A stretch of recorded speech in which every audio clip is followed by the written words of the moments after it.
Great. Welcome to the Sheila Mack Show, reality at its finest. Here we have real people sharing real stories and actionable steps to help you reinvent, rebuild, and reboot your business and personal life on your terms. I'm your host, Sheila Mack, and today we have special guest, Allie Michaels Clark. Allie has over 30 years in sales and leadership and 16 years in personal development. Allie has a passion for results and exponentially taking a business or an individual to transcend, transform, and triumph. Her approach is real, raw, and authentic, yet totally unconventional.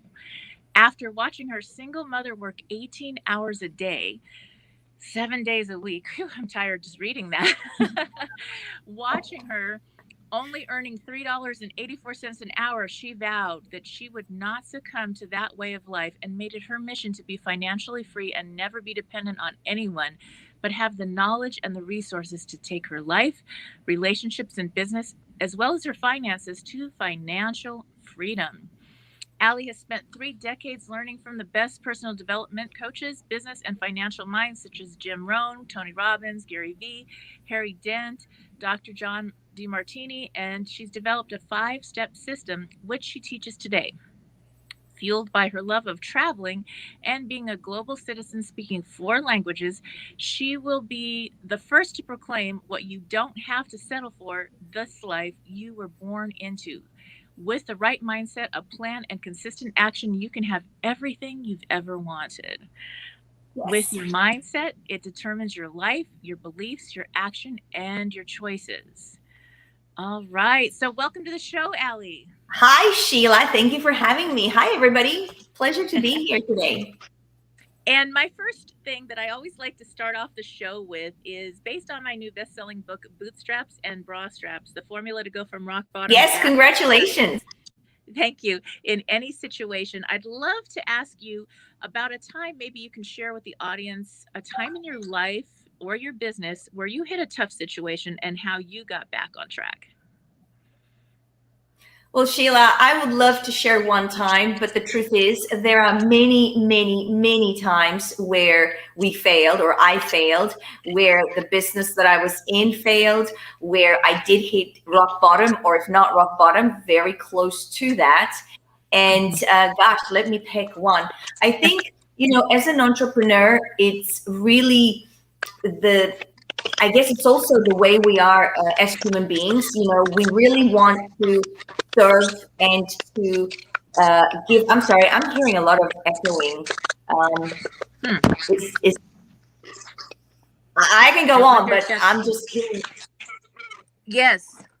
Hang on. I think I have a fix for that. One moment. Okay. We've had technological difficulties this morning, and it's wonderful because it just shows us that we are resilient. And yes, raw and real. Raw and real. That's right. We do not give up. We just keep on going on. Okay, so 1 minute. I'm going to plug in a different mic, and it's going to make a big difference. Hang on. Okay. All right. So here we go. Now, how's this? Oh, I can hear you perfectly now. And yes. I cannot hear myself. That's great.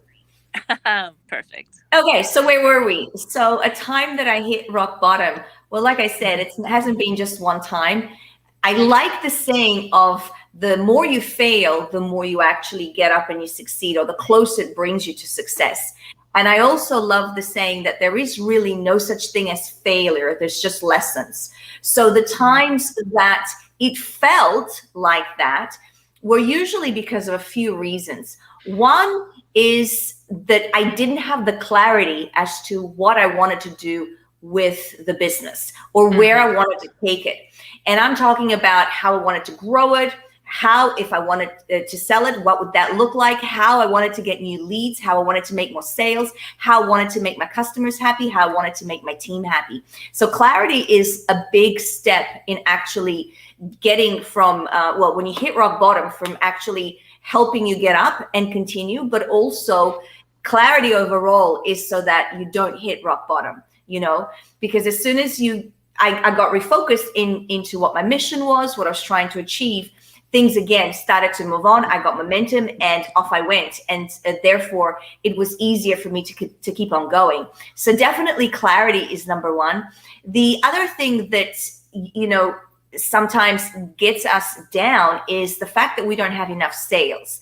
So if you're, for example, running a cash flow business, you want to be able to know how much of your sales are coming in to be able to pay your employees, your expenses, the grounds that if you have, if you have a bricks and mortar business and so forth. So knowing the sales or knowing how many sales you need. And again, if you're clear in your vision and if you're clear in what it is that you want to achieve financially. So for example, in all my businesses, I always start with how much money do I want to make today? Okay. So for example, when I ran my Airbnb business, it was like, how much of bookings do I want to get today? And it was usually about $5,000 a day. And I have to be honest and tell you, the days that I was fully committed to that number were the days that I was actually booking it. And I can give you because actually, funnily enough, I actually, for 90 days, I monitored it day by day. And I've got to tell you that out of the 90 days that I monitored, it was 47 days that I actually reached that goal out of the 90 days. Wow. The other days that I did not wasn't because of anything other than I was not focused on it, meaning I got distracted. So it's really simple for us to start businesses and then get distracted, just like it is, for example, if I'm trying to lose weight, for example, or if I want to eat more healthy, if I'm not focused on that, it's really easy to sort of say, hey, I have a coffee, which turns into coffee and cake, which turns into, a dinner, which turns into overeating more than I should have it. So business is exactly the same thing. You really need to focus on what it is that you're actually trying to achieve and what it is that you're actually have in front of you as a target. So for me, having that number, that's how I used to start every morning. How much money do I actually want to bring in today? For me, I know a lot of people may kind of have that love-hate relationship with numbers and with money. For me, like I said, I watched my mother work a lot for $3.84 an hour, 7 days a week. And on the weekends, we would get up. She was a machinist, so she worked in a factory. She couldn't speak English when we came to Australia. My background's Australian. I know I don't sound it anymore. But and on the weekends, we would go to these so-called trash and treasure markets, which is kind of like the flea markets that you guys have, where she would grab the garments from her work. And she would on consignment, and then she would try to sell them to make 50 cents a garment and so forth. But back then, this is a long time ago, you had no protection from the sun, so you had no umbrellas, you had none of that. And I remember literally watching the sweat dribble on her cheek.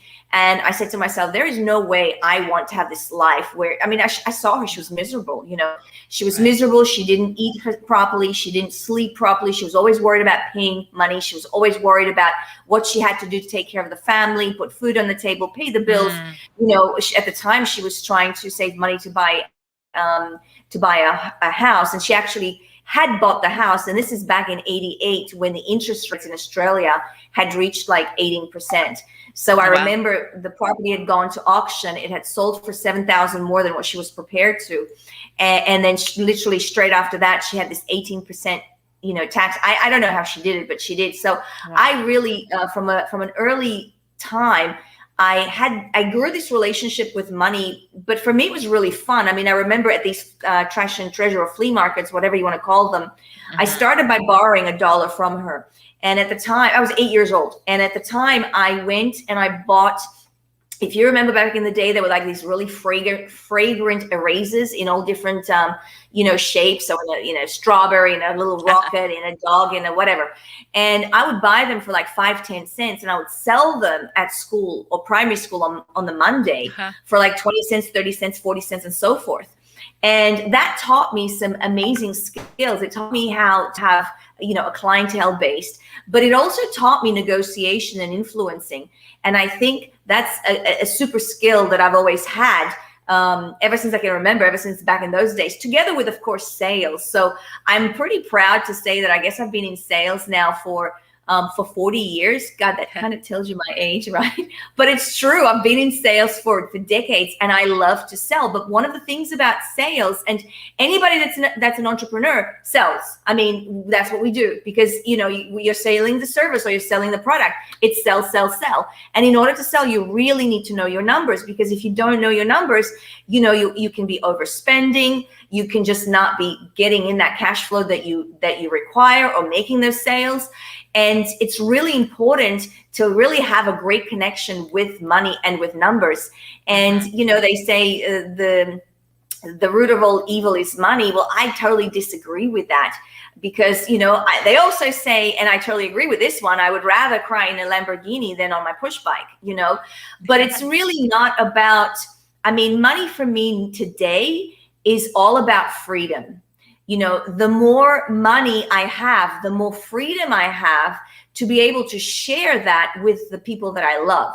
So for example, not only with my family, but also I'm a big animal advocate. I love animals, and a lot of my money is given away to charity, to animal charities. That's what makes me happy.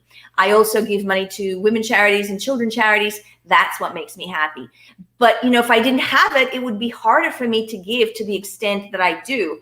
And this is why I urge everybody to sort of rethink their relationship with money, and to come from a place of pure love and intention to actually serve everybody else around you and everybody else in your family, in your community, as it is to whatever other your misconceptions may have been or perceptions may have been about it.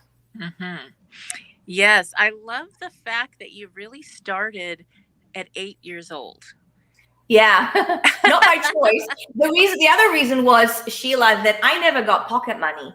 So, I wasn't one of the cool kids.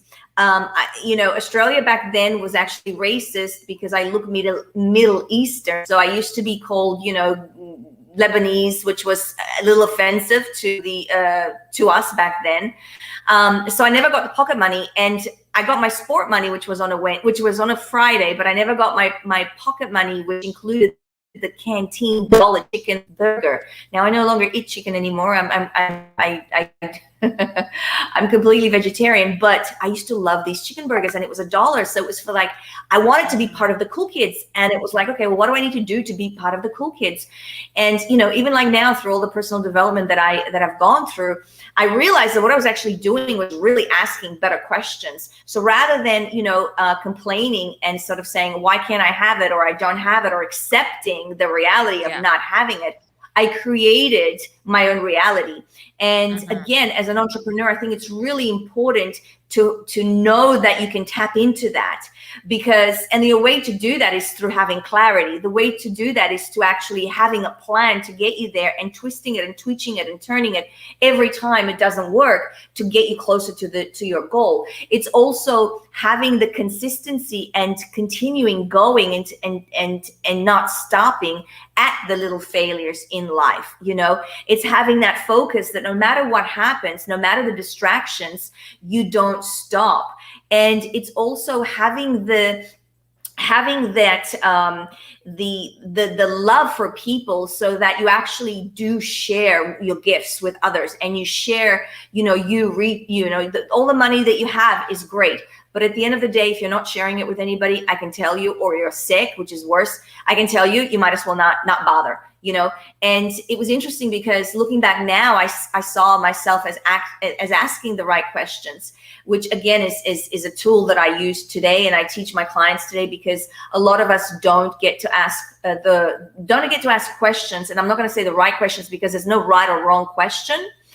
However, there are questions that will pull you forward to where you want to go, and there are questions that will, propel you and push you back. But in my eyes, there's no really right or wrong question, but it is in terms of getting you to your goal or pushing you away from it. So if I'm going to, ask victimizing type questions like, why did this happen to me? Or how can I not do this? Or why aren't I good enough to do this? Obviously, I'm going to be pushed further away to my goal. But if I ask empowering questions like, okay, how can I increase my sales? How can I get more leads? Who can I work with to get me to that $20,000 KPI this month? Or, to sell off my idea or whatever. Those types of questions are going to actually pull me into the direction, into the future that I desire to choose, and that I'm creating and I'm building. Wow. Well, for those listening in, if you have young children, it is never too early to start. Obviously, I also was 8 years old when I found Oh, at the high five. yes, yes, 8 years old. It's a magic number, I think. I found Love it. Think and Grow Rich book at the neighbor's garage sale. They were moving, and I was already cleaning houses, helping out cleaning houses to all the neighbors to make money. And Right. it was really interesting because there was a hunger. So don't overspoil your kids, because I promise you it won't help. And, for me, my mother was in an abusive home. I was in an abusive home. And my goal was, I got this Think and Grow Rich book, and I thought, wow, I want to grow rich so I can help my mom. And this little 8-year-old kid. And I ended up working a lot. I did so much that later on, I was homeless 10 to 13 because my mom said go. And I called her every day, but she was not able to care for me. And there's so much to that in my book. But at any rate, I was able to buy her a home later on in life and help I her love that. tremendously. And it was because of the book and the hunger to help and give back. And so connecting to the reason, the big why. Why do we wake up and go to work in the morning? Money's nice, right, and we want to have money, but there's got to be a purpose and people and the commitment behind that. To who are you helping? How does it affect all those people in your life? Contributing to causes that you believe in. How can it change the world with what you're doing? And that makes all the difference. So for those listening in, I'd love for you to share maybe some tips and pointers if they are looking to maybe get into sales or get into business for the first time on their own because they've been working for someone else. And now with our universal pause pandemic, they've had to switch over to working for themselves. Do you have any tips? Well, here's the thing. The way the world is now, I mean, it'll never be the same as it was before, but that's just that's the reality of it. But we are at the perfect time where anybody, anywhere around the world, because everything is now, everything was there was a lot of digital stuff before, but now it's like 90% more. And it's beautiful because whatever your hobby, whatever your idea, whatever your creation, whatever your dream that you had hidden, or that you allowed fear to stop you or to freeze you from actually moving forward, propelling you forward, because, what will people think, and getting in your head and maybe not knowing how to do it, or not knowing, the right steps to take, or, hey, what if I fail? That little voice in your head. Well, now you can actually go ahead with that. And here's the thing. There's fear inside all of us. I'd be a liar to say I don't have any fear. I don't have any self-doubt at times, because we're human.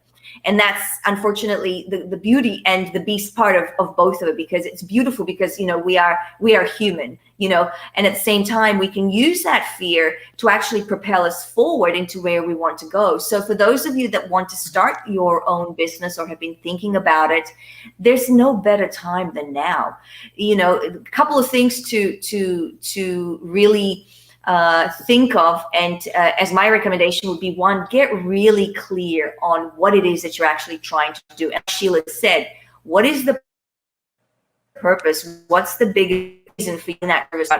Because you need to really, it has to be a reason bigger than you. And I'm not talking about money, because it's easy to make money. Mm-hmm. I'm talking the reason why you can feel it inside your heart. You like to get up in the morning early, and it takes you to bed late, and it's okay, because you love doing it. It's kind of like, okay, if you can do anything in the world, or rather, okay, let me put it this way: if money was no option, what would you do? And they say that that's really your purpose in life. And for me, honestly, it would be living in the jungle with a bunch of animals. That's kind of, seriously. And I'm kind of heading that direction because I do live in Mexico right now. So it's but it's great because I can work anywhere I choose to. And again, be really, really clear, because you can have a business and you can reach people from all over the world. So be really, really clear on why and what it is that you're actually trying to achieve, and then set a plan in motion with regards to the amount of money that you actually want to make, because that's paramount. And if you don't have that lump sum, what that actually is going to do is, in the long term, it will actually slow you down, and you won't be as productive, or you won't be able to scale as much, because you actually have, like, you know, you need to know where you are, and you need to know where you're going. And the how will naturally explain itself, evolve itself, and come to you, you know. But also be consistent and actually don't. So if you've been wanting to do your, you know, to start your own business for years, do it. There's no better time than doing it now.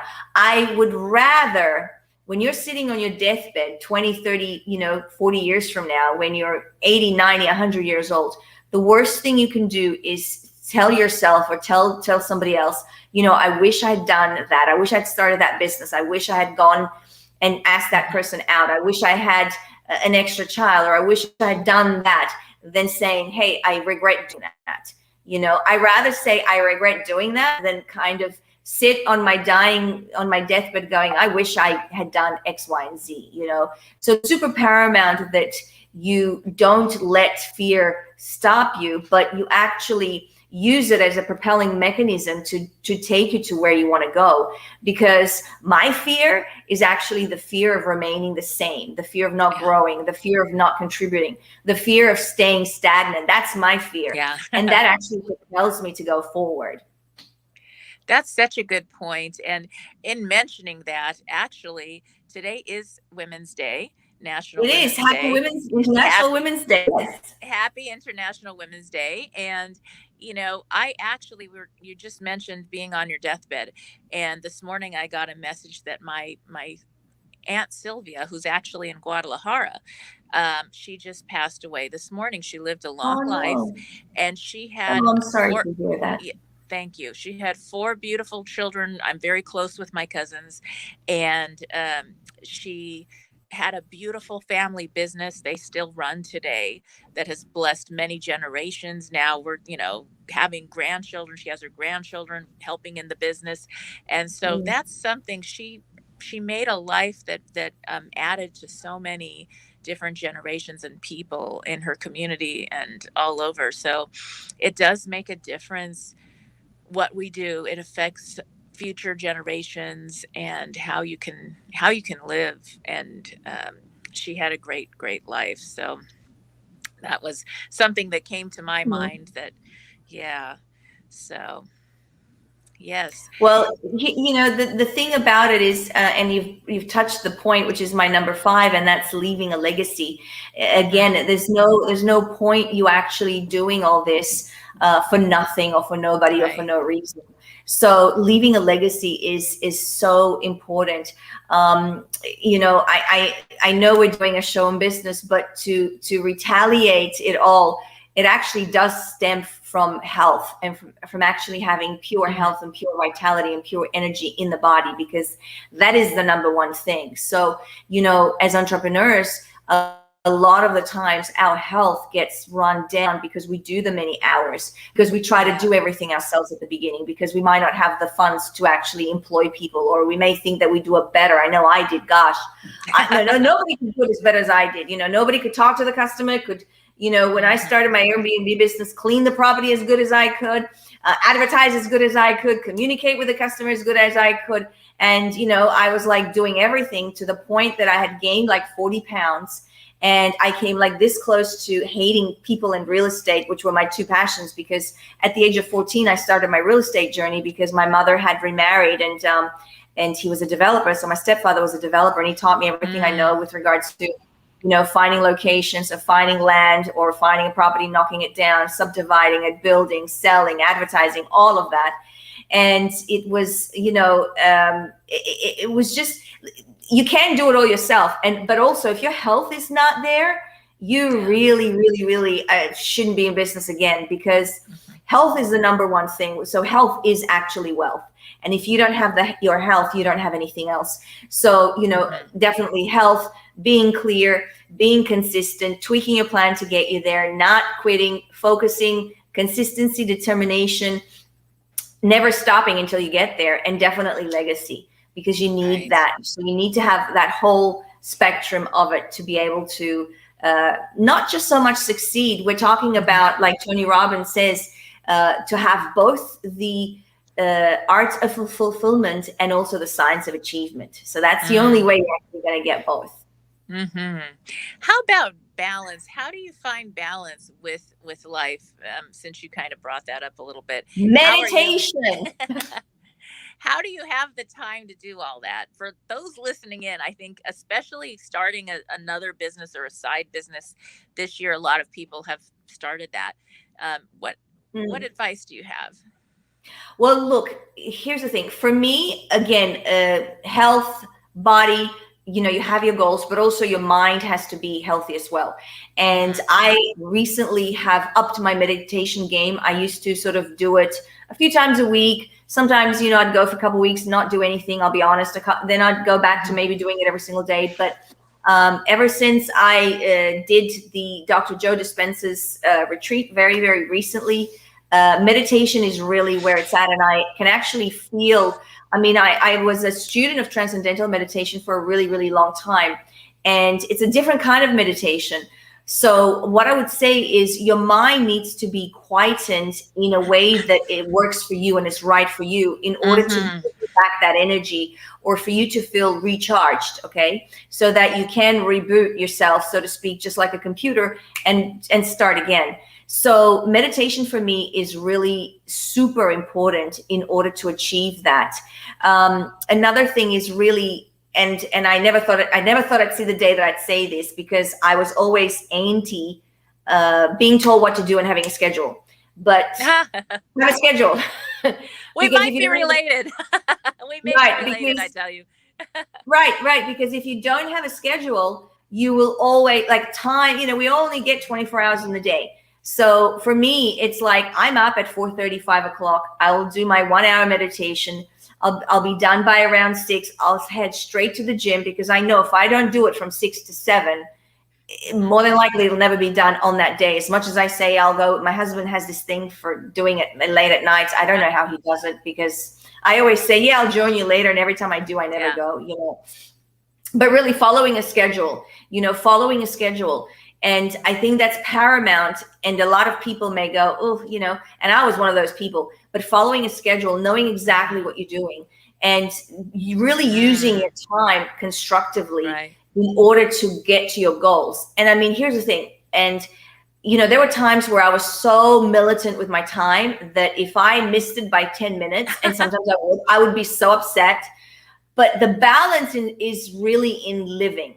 And what do I mean by that? Is really in the actual balance of life. So, for example, working out what's actually really good for your body, mind, and soul, and giving your body, mind, and soul that. Giving yourself space to try different things, different modalities. So, for example, like I said, I did transcendental for a long time. I'm now doing some Joe Dispenza stuff. I also do, like, sometimes I'll just search on YouTube, whatever I feel like, meditation, and I'll do that.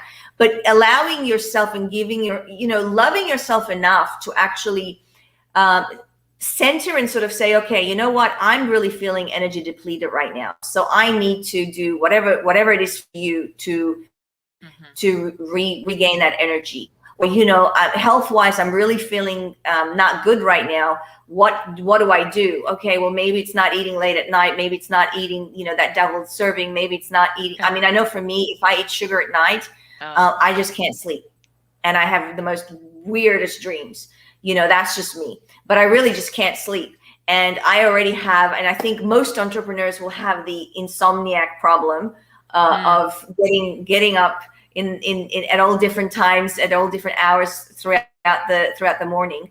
But I already suffer from that. So for me, it's super important that if I know that sugar late at night is going to get me to not sleep and have really weird dreams, that I stay away from it. So it's kind of using common sense, but it's really listening to your body. It's amazing. When you think about your bodies and what they do and how much we've poisoned them, and abuse them and really not taking good care of them. And for our bodies to still treat us the way we are, it's really something magical. And we don't give gratitude enough, I don't think, not only to our bodies but to things in general. And I think the whole thing about 2020 and now 2021 is to really get us more connected with not only each other but with the environment, and actually be more conscious and to work together more as a united oneness than individually, and actually take care of ourselves and connect. And like you said earlier, family, and just being there for one another, and actually helping, serving the community, supporting the community, because together we succeed as a whole by doing that. Now, that's so funny, because for meditation, for me, I have to confess, really, I went to India, Tony Robbins trip, One World Academy back in the day. And when I went, I literally got a note. I am so bad. I got a note from my doctor saying I had to get up every hour, because I was like, there's just no way, and that I could actually sit and meditate for long hours. and now I actually do at least an hour pretty much in morning and night. It comes to an hour a day, but it took me years. And I think that trip was maybe 2011 or 12, something like that. And so it's taken a while. So if you're listening in and you're just starting with a prayer and meditation practice, and it's practice. Yeah, a little difficult at first, that does not mean it is not possible, because I was like the award winner for "this is never going to work." Yeah. And it was really bad. And I enjoyed it once I figured it out and how it worked for me best. And it does work. You just have to practice. You just have to continue to do it. And then scheduling. Now, I remember the other trip that I took was Donnie Epstein, and we're in the same group, Allie and I. And so Donnie Epstein is this incredible energetic healer that works with Tony Robbins and a whole bunch of people, and does chiropractic energetics, epi-energetics. And so I've gone to his events, and he told me, well, schedule is your fuel, but it's also your drain. So if I do not schedule, I don't like scheduling, but when I don't schedule, things don't work out. And because it's my drain, exactly. It's also my fuel. So here's the thing. I work really hard to make sure that I have a half a day off once a week where I schedule, and everything gets done better. Now, I came from raising 6 children. I adopted 3 were mine. So I had these 6 kids, everybody's schedule, running 5 gift stores, doing real estate on the side for fun, and very involved in the community. And that schedule, I mean, I would spend time doing the schedule, and that schedule would go for months. And of course I would review it, but it did everything. And that was back in the paper day. Wow. I miss those days. I still have my paper diary, because I can't without. So there you go. Me too. I'm one of those. Yes. I mean, and it was, people be like, how could you get all that done? And I was like, you know what? Once that schedule is on, there's no way I could run my businesses, all the employees. I had over 200 employees in all those gift stores, and my 6 kids and all their appointments. There's no way I could have done that. Scheduling. Yes, totally. There's no way. So that's it. That was definitely a tool, and a tool that I still use today. And this is weird. Okay, so we were on lockdown. I don't know if you all have lockdown where you are, but we had like 3 months of lockdown. And during lockdown, I got very little done at home. Like you would think I would have like redone my whole house and all that good stuff. No, I get more done when I am busy and productive. Even and you have less time. My house. Yes, it's bizarre. It's like I'm happier or something. I need to have a certain amount, and everybody has their level of activity, socialization, and being involved in the community that they need. And so that's something that you need to know. If you're listening and you're still on lockdown, find a way to connect on the phone, through Zoom, through something to give back to the community, even if it's not a job. That's going to make all the difference. My daughter is the same as me. She's doing full time, like plus 18 units, not 12. and she had to get a job because she was going crazy sitting at home. So, so that's just us. And you have to know, I have other children that it might be way less. They may do way less. They may need more social. And that's who they are. So play to your own personal strengths, Right, right. or if you're a parent, to your children's strengths, to see what works best. Now, Allie, we're coming closer to the end, so I'd love for you to share about how you help people and what exactly you do with your coaching and training programs. Sure. So basically, after all this time, I choose to work with two types of people. And these are the startups, because I do love my startups. So we were talking about earlier, it's usually fear that stops them. And I've created my programs that are based on that, where you actually use fear to propel you, to get you to where you want. So fear becomes like your friend. Every time you have that emotion comes up, you just nap it in the butt, and then you just continue forward. And it's usually helping people that are doing their startups get from 0 to 100,000 in 18 months or less. So I'm pretty proud of the system that I've put in place there that actually helps them do that. And the other is to get them from that 100,000 to $1 million, because the hardest part of being an entrepreneur is reaching that $1 million. And again, it's a mindset thing. I mean, both of them are. So, when you're sitting on 100,000 or 800,000 or even 500,000, you kind of go, oh, yeah, I want to get to $1 million. I know it's going to happen. But then again, you don't take you don't have the mindset to go, okay, I want it to happen in the next 12 months. And depending on where you're at, it can definitely happen in less than 18 months. So I'm really proud of actually being able to create these systems that help both the startups and also the companies that are making from 100,000 to $1 million, because after $1 million, it's like super easy to scale, super easy to literally scale your business at a very, very quick step. But the hardest is to go from the startup to the 100 grand, and then from the 100 grand to the 1 million. So that in my coaching, those are the two types that I work with. In terms of employees, it doesn't really matter if you are just one person and you have perhaps a coaching business that you want to scale, or if you have, 5 employees. Usually it's 3 to 5 employees that will get into the 1 million and my clientele, but not always. Sometimes they can actually be more, but they could be losing money. So I usually go in and I look at what it is that they're trying to achieve. I look at the current systems, because without having the system, which obviously includes scheduling, like we were just talking about, that the business is doomed to fail because you don't have direction. So with my coaching, that's what I like to do. But again, it's I don't just coach business. I also do a little bit of health coaching and a little bit of relationship coaching as well. Purely because 1, it kind of fell into my lap. 2, I actually really, really enjoy it. And 3, it's really nice. I see it as a way of actually giving back. And I'm really, using my experience and how I went from, having no relationship, being a complete swiper, sitting on my phone for 12 hours a day. And I mean, I kid you not, swiping on Tinder and on Bumble, now being married for almost 3 years to the man of my dreams, and having this beautiful, amazing life here in Mexico. So I like a variety of things. I mean, actively invest in real estate.